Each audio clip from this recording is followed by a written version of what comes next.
Sed bienvenidos a Videorando. Lo primero, mandaros un abrazo a todos. Sé que son momentos complicados de confinamiento, de estar en casa, con lo cual os mando mucho ánimo desde Videorando y vamos a hacer un programa, yo creo que muy interesante, para que podáis entreteneros en este tiempo que tenéis que estar en vuestras casas. Como sabéis todos, el cine de animación es un género o un tipo de cine, o como queráis llamarlo, fascinante, complejo, pero que es muy difícil de calificar y de analizar. Hoy vamos a tener la suerte de contar con Jordi Sánchez Navarro, que acaba de publicar un libro llamado La imaginación tangible, una historia esencial del cine de animación, de la editorial Walk, de esta colección de filmografías esenciales que ya hemos dedicado a algún programa en Videorando a este tipo de libros. Pues con Jordi vamos a hablar de este libro, que está dedicado a la animación, y vamos a hacer un repaso por todo lo que es la historia, como digo, de este género o este tipo de cine tan fascinante y tan complejo.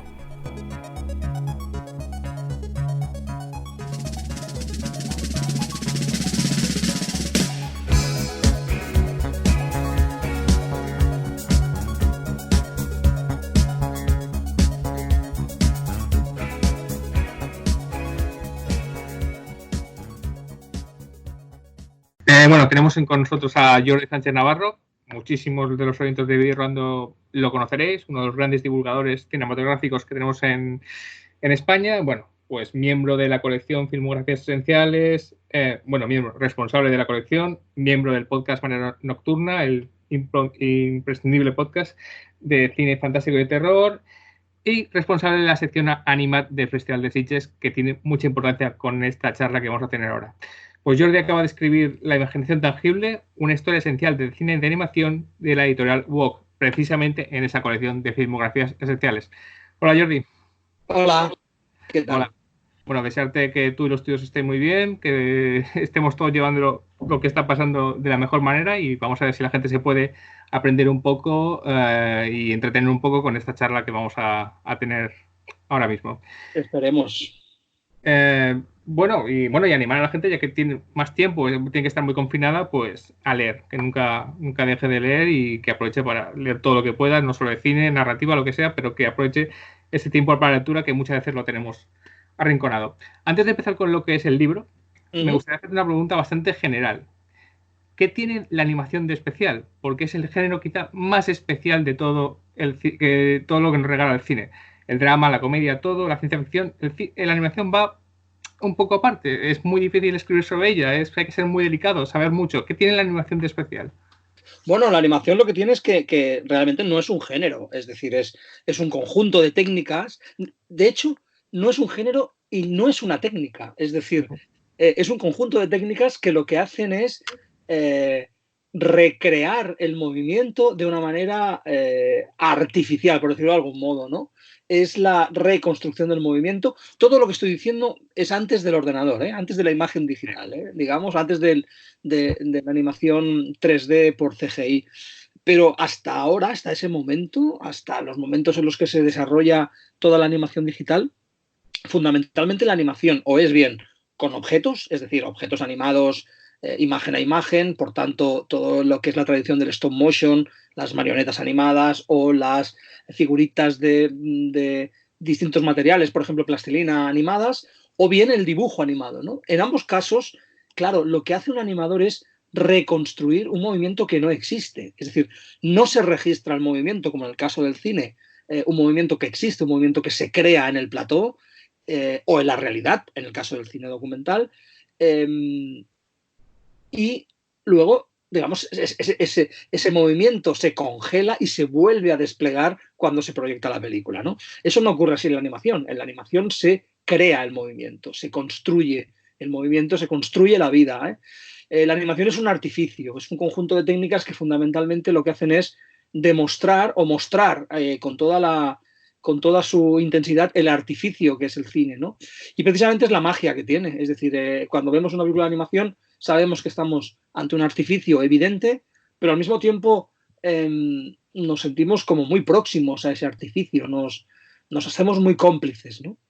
Y efectivamente, al ser un conjunto de técnicas, al no tener una estética claramente definida o al no tener una codificación digamos, tan consolidada como la de el cine de acción real, bueno, pues resulta algo esquivo, algo difícil de entender en toda su magnitud, ¿no?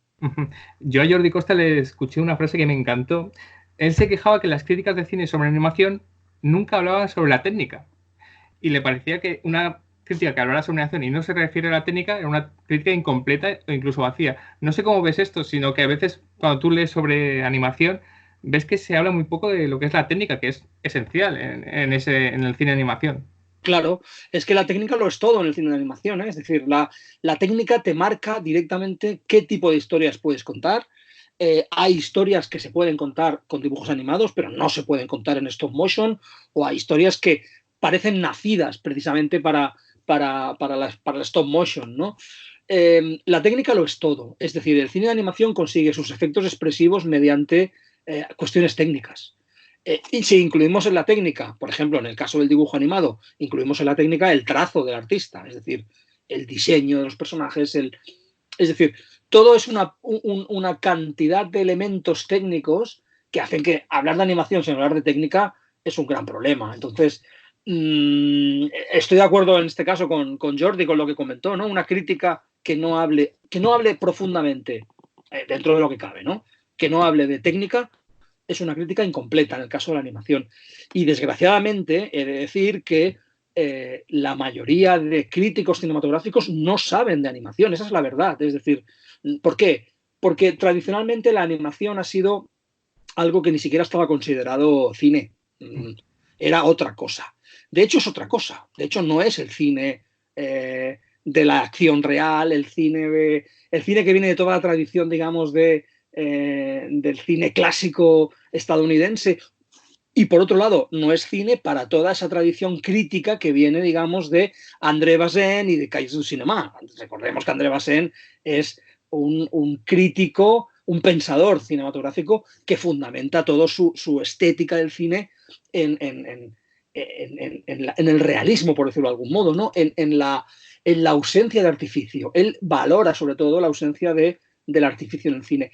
E insisto, como el cine de animación es puro artificio, no hay nada más artificial, digamos que, o nada más obviamente artificial que un dibujante, una persona que ha dibujado mano a mano todos los dibujos de la película o que ha hecho unas figuritas que está moviendo, no hay nada más artificial que eso. Como digo, al ser tan absolutamente y tan obviamente artificial, se escapa de mucha de la teoría del cine, ¿no? Y es lo que lo hace apasionante por otro lado. Sí, sí. Un comentario de historiador. Vamos a ver que el subtítulo del libro es Una historia esencial del cine de animación. Es muy importante la palabra historia, ahora entraremos en por qué. ¿Cuándo históricamente se puede definir que empezó la animación? Eso es algo que siempre me he preguntado, sí. Sí, la animación empieza con el cine, es decir, desde el momento en que Georges Méliès descubre y empieza a utilizar el efecto especial que consiste en parar por un momento el registro, parar por un momento el rodaje de una película y reanudarlo en otro momento, reanudarlo un tiempo después, cuando ha pasado algo entre imágenes, ese efecto ya, la idea de utilizar el paso de manivela de la del camarógrafo o del cinematógrafo como un generador de efectos, es el principio de la animación. Es decir, es el momento en el que alguien descubre que lo que pasa entre los fotogramas es tan importante como lo que pasa en los fotogramas.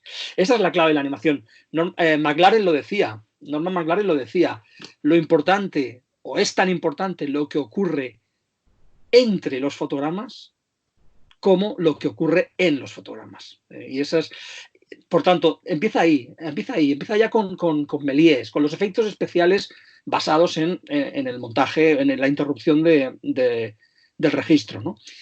Y enseguida empieza ya a haber dibujo animado.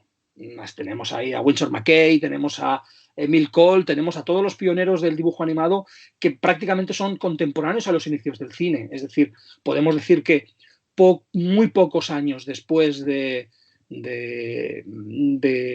los inicios del cine empieza la animación. Y una década después, ya digamos, o menos de una década, ya en el 14, en el año 15 ya está completamente desarrollada la animación, ¿no? Cuando, digamos que la animación comienza con el cine de acción real y se desarrolla enseguida en paralelo.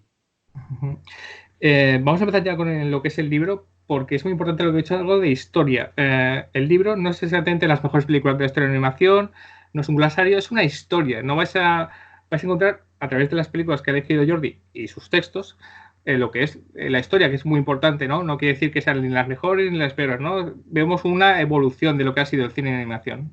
Sí, esa es la intención en el libro. ¿Sabes? Porque es realmente difícil el intentar hacer un canon de la animación. Hoy día hay montones de libros en los que te dicen las 100 mejores películas de la historia de la animación o las 50 mejores películas. Yo quería huir un poco de ese modelo porque es claramente injusto. Es decir, ¿cómo se crea un canon cuando la producción de animación se ha multiplicado en este siglo XXI con respecto a todo lo que se había producido en el siglo XX? Es decir, cuando en los primeros 20 años del siglo XXI Pixar ha hecho un montón de películas que muchas de ellas yo calificaría de obras maestras, y la animación en todo el mundo, la animación japonesa, la animación estadounidense, la animación francesa, está entregando unas maravillas continuamente. Claro, sería claramente injusto el decir un canon de la animación en el que solo puedes poner una película de Miyazaki, por ejemplo. Yo eso me lo he permitido en este libro. En este libro he dicho, solo voy a poner una película de Miyazaki porque lo que quiero es situar perfectamente cuál es la importancia de esa película en el contexto de una historia de la animación. Tomo decisiones como, por ejemplo, ¿qué película de Miyazaki elijo? Miyazaki es un director que para mí tiene varias obras maestras. Bueno, pues yo elijo, por ejemplo, para darle un lugar privilegiado en el libro, elijo El viaje de Chihiro. ¿Por qué? No es solo por lo buena que es, que para mí es una de las mejores películas de la historia del dibujo animado, ¿no? Sino porque es una película que prácticamente sin avisar gana el Oso de Oro en Berlín, o ex aequo, gana junto con otra el Oso de Oro en Berlín. Ese impacto que tiene que una película de animación japonesa gane un Oso de Oro en Berlín, para mí es esencial, para mí es un momento histórico importante. Del mismo modo que, por ejemplo, de toda la producción maravillosa de Pixar, me quedo con la primera, me quedo con Toy Story. ¿Por qué? Porque la circunstancia hace, o sea, porque el peso histórico de esa película hace que tenga que estar ahí, ¿no? Y eso me permite, por ejemplo, escoger en la selección de películas 4 películas de Disney. La primera, el primer largometraje, que es Blancanieves y los 7 enanitos, una película de los años 50, una película de los años 70 y una película de los años 90, me permiten ir haciendo esos jalones, esos momentos históricos de Disney, ¿no? Con 4 películas intento explicar la evolución del estudio, ¿no? Y eso voy haciendo con todo. Por eso también elegí pues, películas japonesas, películas estadounidenses y películas europeas, ¿no? Es un poco el equilibrio.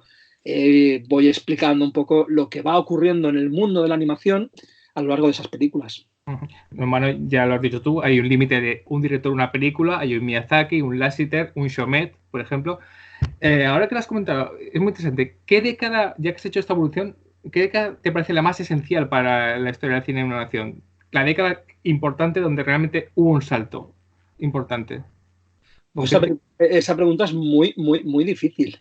Es muy difícil porque... Porque es verdad que la animación siempre tiene saltos, ¿no? Saltos muy de gigante.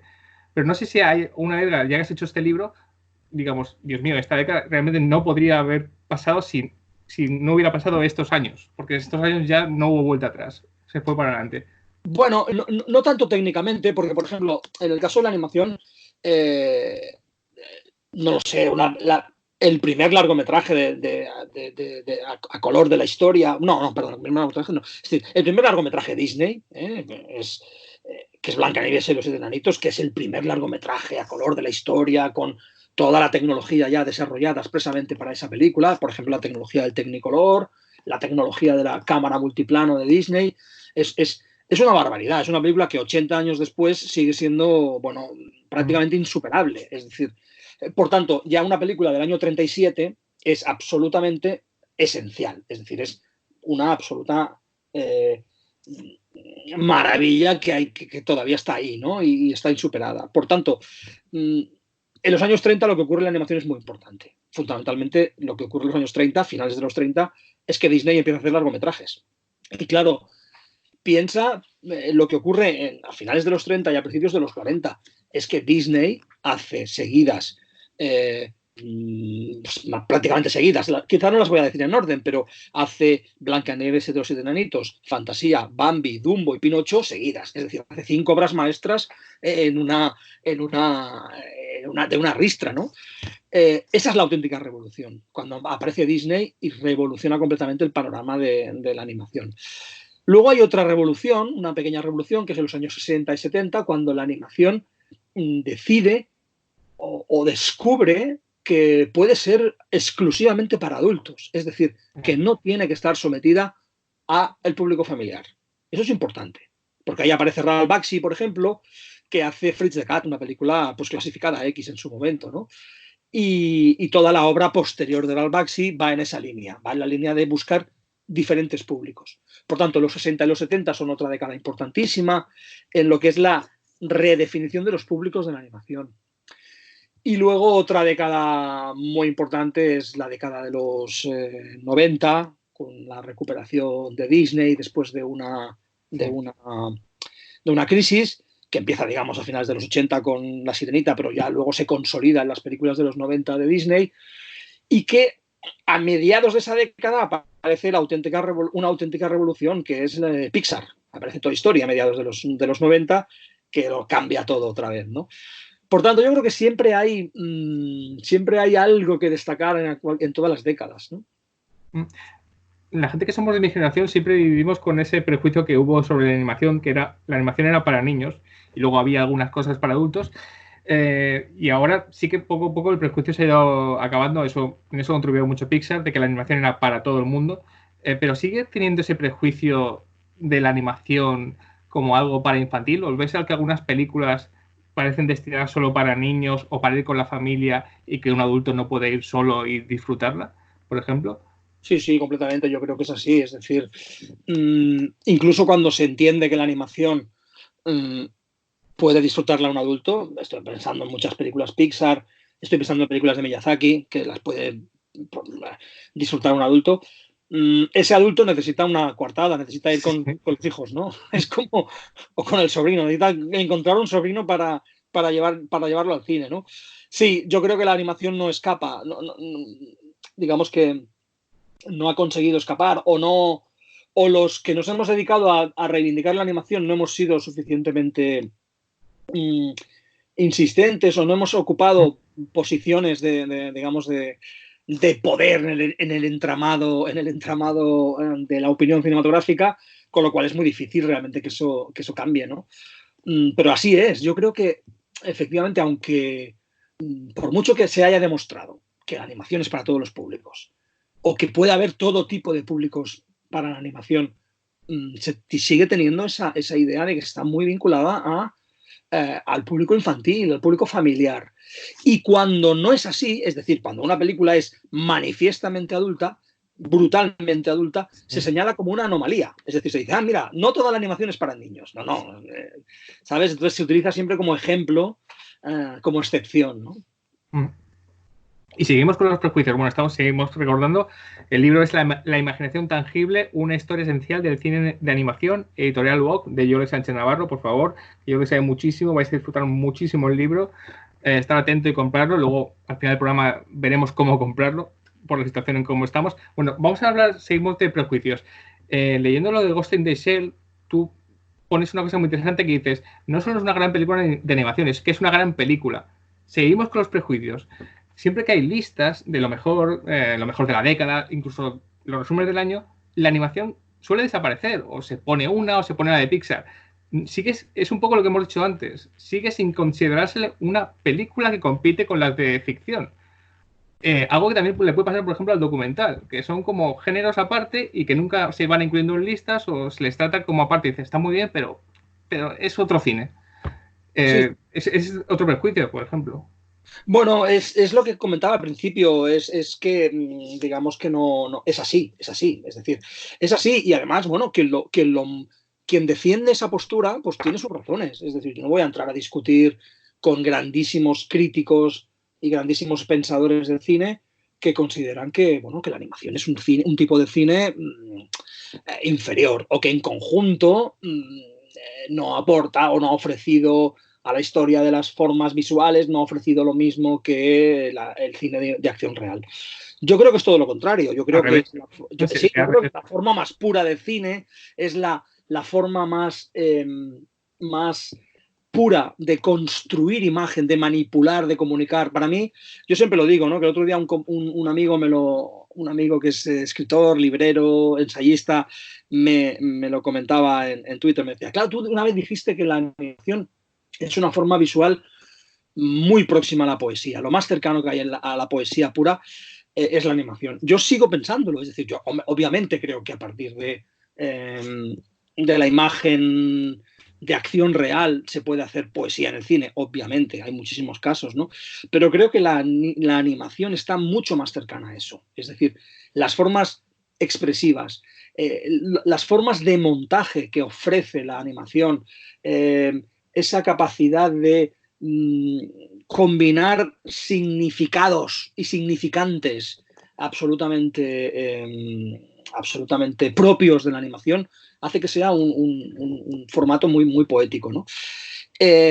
Por eso yo creo que es casi una forma superior de cine, pero bueno, tampoco es cuestión de hacer aquí un ranking, ¿no? O digamos que caer en el prejuicio del otro lado, ¿no? Sí, sí. Pero sí que es cierto, yo he tenido muchas conversaciones con críticos y con historiadores del cine muy respetables, que yo quiero mucho, y lo máximo que he conseguido de ellos a veces es, bueno, es otro tipo de cine. Es lo máximo que me han concedido. Bueno, ahí estamos, ¿no? Ahí estamos. No pasa nada, no pasa nada. Por eso, de hecho, en las asignaturas de historia del cine de las universidades, la animación está ausente, completamente. Si quieres hacer historia de la animación, tienes que hacer una asignatura, como una que doy yo en una universidad, que es historia del cine de animación. Y hacer ese trasvase, hacer que las dos formas, que es la animación y la imagen real, tradicional, convivan o se contaminan la una a la otra, es muy difícil, ¿no? Uh-huh. Por cierto, ahora que has dicho lo de tu asignatura, ¿cómo reciben, luego ahora volvemos al libro que tenía una pregunta, pero cuando he hecho la asignatura se me ocurre una cosa, ¿cómo reciben tus alumnos esta historia del cine de animación? ¿Tienen también esos prejuicios la gente joven respecto a eso? Bueno, en mi caso no, porque yo doy una asignatura de historia de la animación en un grado de animación. Bueno, entonces forma animadores, con lo cual, sí, lo que hago precisamente es intentar enseñarles a pensar históricamente en la animación, ¿no? Es muy importante que la gente joven sepa que Blancanieves y los 7 enanitos tiene 80 años. Que no se hizo a la vez que El Rey León, ¿no? O sea, es decir, que entonces eso es algo que está muy, que yo creo que las generaciones, el gran, digamos, trabajo que tenemos los profesores con las generaciones nuevas es precisamente eso, el hacerles o el intentar ayudarles a pensar históricamente, ¿no? Que muchas veces la historia se nos escapa, y para mí, insisto, por eso lo puse explícitamente en el subtítulo del libro, para mí la historia es esencial, para mí a pensar históricamente es lo que he llegado a la conclusión que es lo que tiene sentido. Uh-huh. En el libro tienes unos condicionantes, como has dicho, una película, un director, las técnicas, y de otro condicionante que tú has comentado antes, que es 3 territorios: Europa, América y Japón. Primero te voy a poner en un lío, que es ¿con qué territorio te quedarías como representativo de la animación, de esos 3 que elegiste para poner esas películas, de Europa, América y Japón? Bueno, es que es imposible elegir, ¿no? Porque América... Entre unos y otros, entre esos territorios. ¿Diferencias? Sí. Bueno, esencialmente que todo lo que es la producción... cuando hablamos de América, en el fondo estamos hablando de Estados Unidos, es decir, estamos hablando de... Porque en el libro hay una película solo de América del Sur, que es una película brasileña, El niño y el mundo, de Ale Abreu, y solo hay 2 películas canadienses. El resto de las películas americanas que hay son estadounidenses. Y bueno, y Estados Unidos está muy marcado por digamos, el diálogo entre Hollywood, representado sobre todo por Disney, y el underground, representado por Ralph Bakshi y compañía, ¿no? Por tanto, todo tiene mucho interés. Yo me quedaría, francamente, si tuviera a mí me haces elegir entre la animación europea, la animación estadounidense y la animación japonesa, y yo me quedo con la europea. Pero eso reconozco que es un vicio privado muy complicado de defender, ¿no? Porque lo que de verdad ha creado afición en el mundo de la animación es el cartoon norteamericano y las películas Disney. Por tanto, el peso de América, de Estados Unidos, en la configuración de la historia de animación es muy importante. Y en el siglo XXI ya, finales del XX, principios del XXI, el peso ha pasado a ser el peso en Japón. Entonces, a mí Europa me sigue interesando como ese territorio en el que, bueno, se ha experimentado mucho. Luego Europa ni siquiera es correcto pensarla como una unidad, ¿no? Porque desde luego lo que se hace en Francia o en Reino Unido no tiene mucho que ver con lo que se hace en la Europa del Este, en la Unión Soviética, en la República bueno, en Checoslovaquia, en Polonia o en Yugoslavia, ¿no? No tiene mucho que ver. Por tanto, digamos que reducirlo a Europa también es un fallo mío, en el sentido de que en realidad Europa, bueno, cuando yo me doy cuenta, cuando estoy haciendo el libro, que en el cine europeo hay una zona que me queda completamente olvidada o casi olvidada, que es toda la Europa oriental. Y así, bueno, evidentemente no puede ser de otra forma. Hay películas checas, largometrajes checos, y un largometraje de la Rusia soviética, ¿no?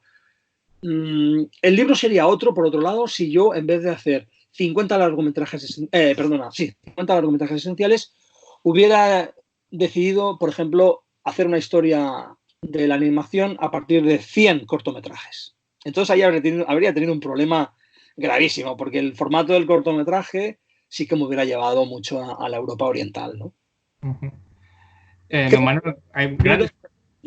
Raúl, me he escapado de responder tu pregunta, que es con qué territorio me quedo, así de una forma contundente, pero bueno, yo creo que Europa me tiene ahí el corazón ganado. Es verdad que los ajenos a este mundo, que nos gusta pero no entendemos, siempre hemos pensado que Europa era un poco más el cine arty, digamos, más artístico, y América un poco más popular, que eso no quiere decir que sea artístico.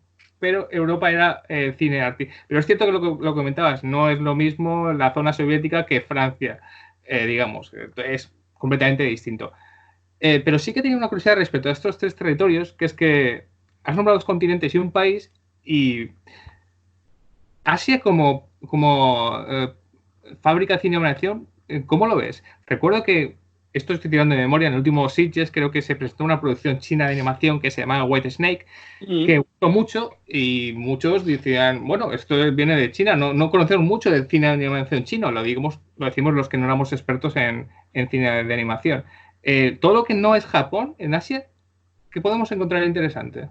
Bueno, podemos encontrar interesante algunas producciones, desde luego, bastantes producciones, sobre todo China y Corea, nos han presentado cosas muy interesantes, pero es evidente que el peso histórico de la animación japonesa es muy superior al peso que pueda tener para nosotros China. Es decir, es cierto que nos olvidamos de cosas, pero realmente es que digamos que si tú empiezas a mirar directores como Hayao Miyazaki, Sao Takahata, Satoshi Kon, Katsuhiro Otomo, Rintaro, empiezas a mirar directores de animación japoneses y no encuentras nada parecido en China, ni en Corea, ni en ningún otro país asiático, con lo cual sería absurdo, sería un poco buscar hacerse un poco el listo, ¿no? Decir, no, es que hay mucha animación china que deberíamos conocer. Primero miremos la animación japonesa, que aún nos queda mucha por descubrir, y luego ya nos ponemos con la china, ¿eh? Yo, en ese sentido, soy muy pragmático. No diría... Si en un futuro esto puede cambiar, digamos, y China realmente hacer cosas muy interesantes y colocarse ahí. Sí, eso puede cambiar, desde luego, claro. China China puede hacer lo que se proponga. Está demostrado, se está demostrando en la historia reciente, en las últimas 2 o 3 décadas, ¿no? Que China puede ser lo que quiera.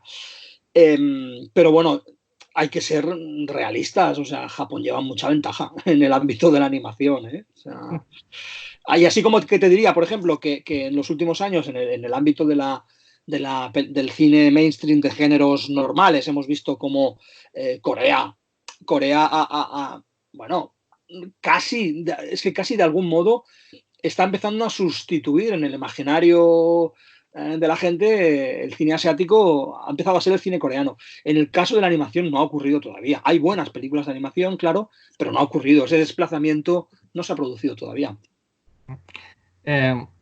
Estamos hablando de países, continentes. Vamos a dedicarle un poco a lo que hay aquí, a nosotros, a España, que hay una producción fantástica. A ver si tiene memoria, creo que incluyes 3 películas españolas que son Garbancito de la Mancha, Extraordinary Tales y la película de Buñuel, en la isla de las Tortugas, ¿no? Son esas 3. No, una más. Y está El desván de la fantasía, una película de Cruz Delgado y José Ramón Sánchez. Exacto. Bueno, Cruz Delgado obviamente tenía que estar. Sí. Obviamente. Y además está muy bien que hables también, hayas puesto Extraordinary Tales de Raúl García, que a veces a Raúl García se le olvida en la prensa mayoritaria cuando hablamos de animación española y es alguien muy, muy importante.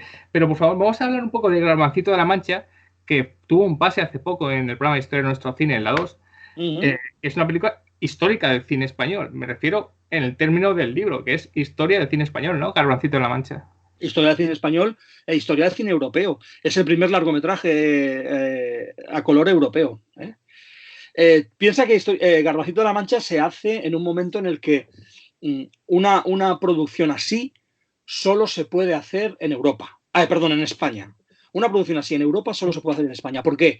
Pues porque no hay. Está hecha en plena Segunda Guerra Mundial y no se puede hacer ese cine en países como Francia o Italia, ¿no? Perdón, o Francia o Reino Unido, o en Italia, por supuesto. De hecho, las primeras películas, digamos, potentes que se hacen en Reino Unido, la primera película de animación potente que se hace en Reino Unido es Rebelión en la Granja, ya en el 50. Es decir, fíjate que realmente hay que esperar a bien pasada la guerra para que en Europa pueda hacerse cine de animación. En cambio, digamos que José María Blay ve la coyuntura y contrata a Arturo Moreno para hacer una película de animación que lo que quieren hacer con esa película es obviamente acercarse a Disney. Es decir, ellos ven que lo de Blancanieves y los 7 enanitos es absolutamente bestial, el éxito que tiene eso. Ven que los Fleischer están haciendo pues los viajes de Gulliver, ese tipo de películas también, y dicen, vamos a hacer algo parecido. Arturo Moreno es uno de los más grandes, dibujante valenciano, afincado en Barcelona durante muchos años y grandísimo dibujante, grandísimo historietista y un gran director de animación. Sin embargo, digamos que la película pues tiene ciertas dificultades técnicas. Por ejemplo, claro, la película se hace en España porque no se puede hacer en Reino Unido, pero para determinados materiales hay que ir al Reino Unido, con lo cual los bombardeos te caen igual, ¿no? Es decir, ese tipo de cuestiones de producción son muy, muy críticas en el caso de Garbancito de la Mancha. En cualquier caso, es una peli histórica, como dices tú, es un momento histórico para la animación europea y está considerada así. Me consta que es una película que realmente cuesta mucho a un público actual verla, porque yo estuve en un pase en Annecy. Annecy es un festival de animación muy importante donde hay muchísima gente que sabe mucho de animación, muchos estudiantes, mucha gente joven, y la mayoría de gente se fue de la sala, hay que reconocerlo. Pero aún así, aunque la gente se vaya de la sala, la película tenía que estar en el libro, obviamente, como uno de los momentos esenciales de la animación, de la historia de la animación. Y curiosamente, una española cierra la lista, que es la de Buñuel en la isla de las Tortugas. No sé si tuviste claro que esa película era la que iba a cerrar o simplemente fue la que tenía que cerrar, pero ¿por qué es esta la que cierra? Bueno, yo tenía claro que la película tenía que estar, porque me parece también una película histórica en muchos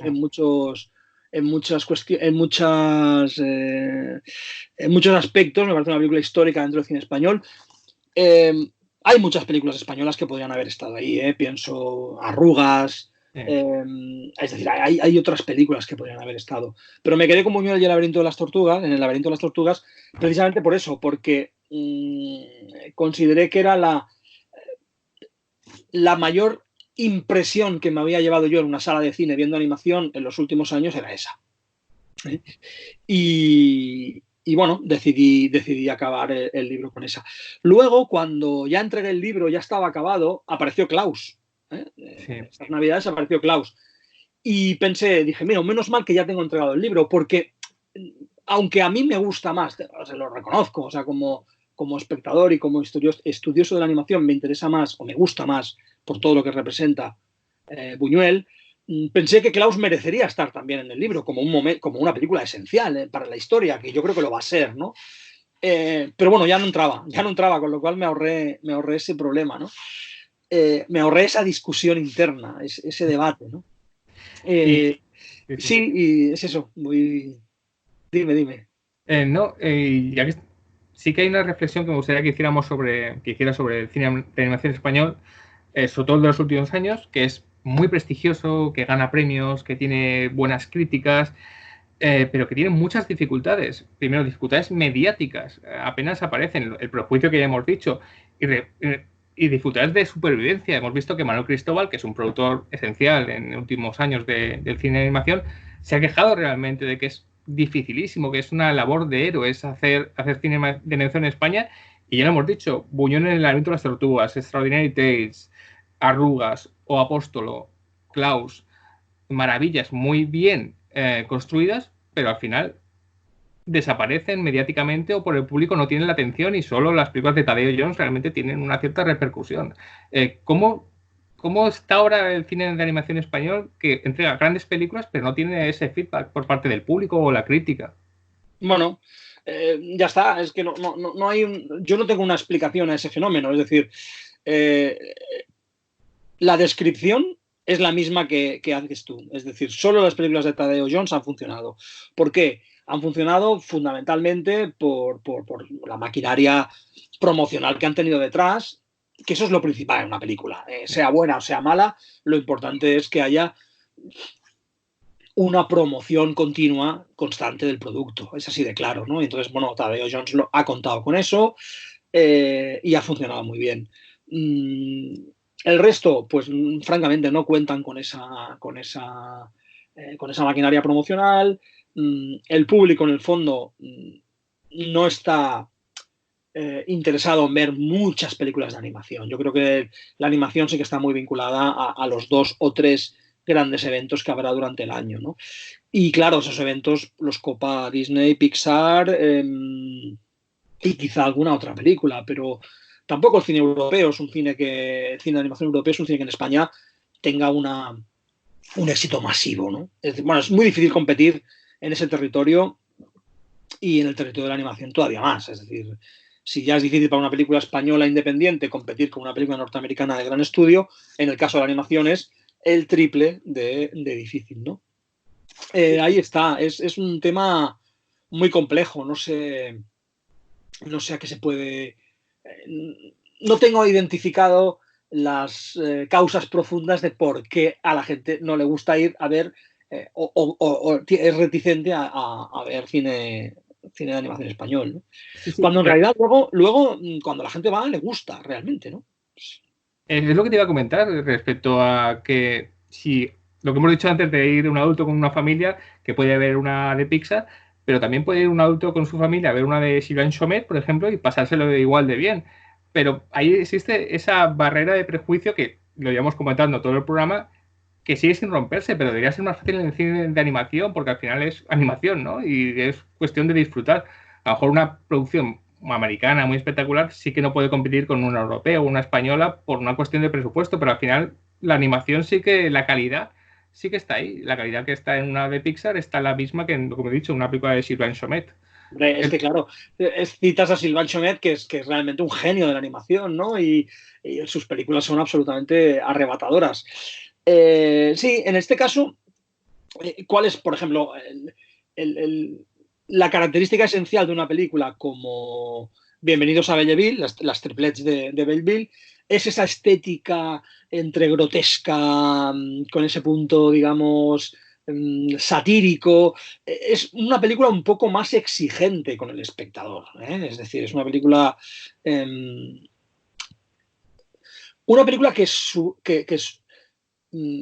pone frente al espectador formas de representación no tan asimiladas, no tan fácilmente asimilables, ¿no tan fácilmente consumibles. Entonces hace que todo sea un poco más difícil. A mí una película francesa que me ha entusiasmado en los últimos años es Abril y el mundo. Abril et le monde truqué, ¿no? Abril y el mundo extraordinario, ¿no? Sí.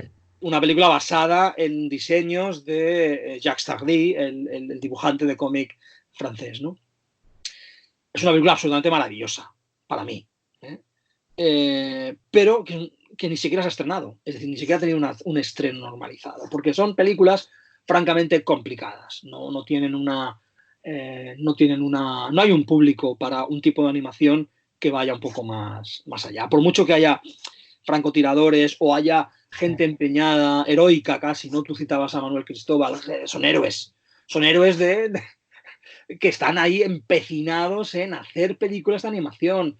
Y bueno, ellos van viviendo y tal, pero nunca tendrán, o sea, siempre tendrán de algún modo, o siempre tendrá en este caso Manuel, ese dolor de, bueno, de que la gente no, al final no va como debería ir, ¿eh? No digo que sean un absoluto fracaso las películas, no. Pero la gente no va como debería ir o como podría ir, ¿no? Es un poco el tema. Bueno, Jordi, ya estamos prácticamente llegando al final. Hemos nombrado algunas películas, pero no quiero nombrar las 50, pero bueno, vas a encontrar Akira, obviamente. Belladonna of Sadness, que muchos las podido descubrir en un pase en Sitges, una maravilla. Esa sí que es para adultos solamente, pero es una auténtica maravilla. Y un montón de rarezas como Mad Monster Party, que es una auténtica rareza, ¿no? Esa. Bueno, Mad Monster Party es una joyita también muy interesante, una película completamente pop de Rankin y Bass, ¿no? Dos animadores que fundamentalmente lo que hicieron fue mucha televisión, muchísima televisión, en stop motion, ¿eh? Y Mad Monster Party, claro, piensa que, por ejemplo, de las películas de los años 60 solo hay dos en el libro. Una es Mad Monster Party y la otra es El submarino amarillo. Es decir, claro, son películas completamente pop y muy orientadas a un público no infantil, a un público juvenil y, bueno, en este caso, con otros, digamos, con otros consumos culturales, ¿no? En el caso de Submarino Amarillo, obviamente, estaba orientada al público fan de los Beatles, que en esa época eran muchos, claro.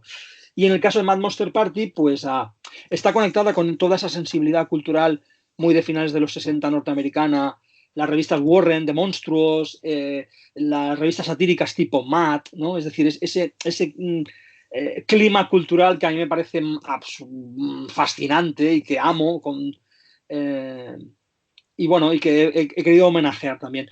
Piensa que en el fondo también yo he intentado ser muy riguroso a la hora de establecer unos criterios fuertes sobre cómo debe ser una historia del cine de animación, pero el libro está lleno de filias, ¿eh? O sea, está lleno de cositas que me gustan a mí. Mad Monster Party, por ejemplo, es una de ellas, ¿no? Ese ambiente cultural del momento en el que los monstruos del cine se convierten prácticamente en una cosa juvenil, en una cosa para niños, ¿no? A mí me gusta mucho.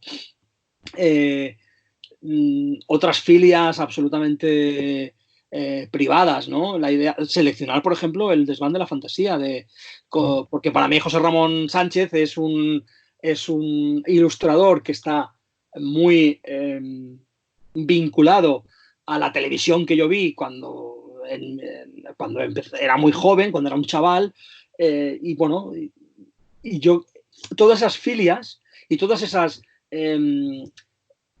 improntas grabadas ahí a fuego en mi alma y en mi corazoncito de espectador, pues están también, claro.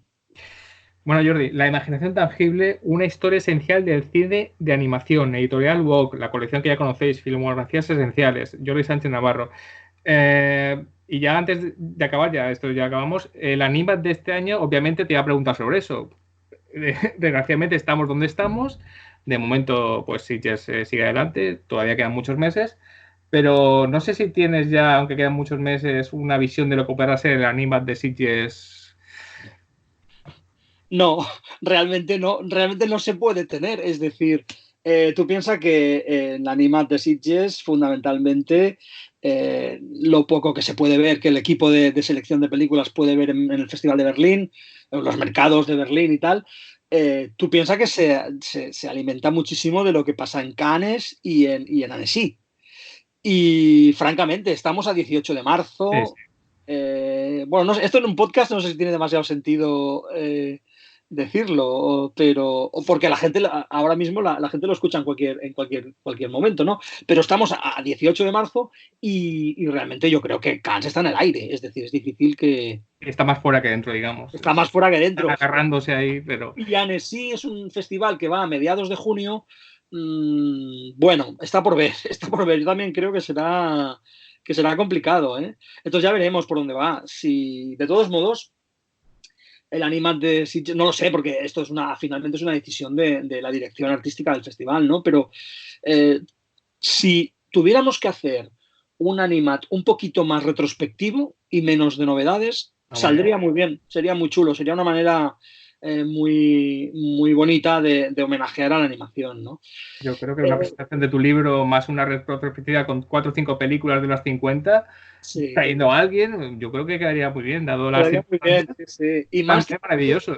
Y más teniendo en cuenta que, desgraciadamente, como decías, no las circunstancias han hecho que sacar un libro ahora no sirva para nada. Es decir, el libro está, Sí, eso pero te tengo que decir. Que no, primero ni se puede repartir, ni se puede distribuir, no está en ninguna tienda, ha salido, pero mira, justo nos pilló. Tuve que desconvocar presentaciones, es decir, bueno, en fin, ya volverá a salir. Te agradezco mucho que me hayas dado una conversación en tu programa. bueno, eso era para el último. El libro existe, digamos, está en la web de la editorial Vogue.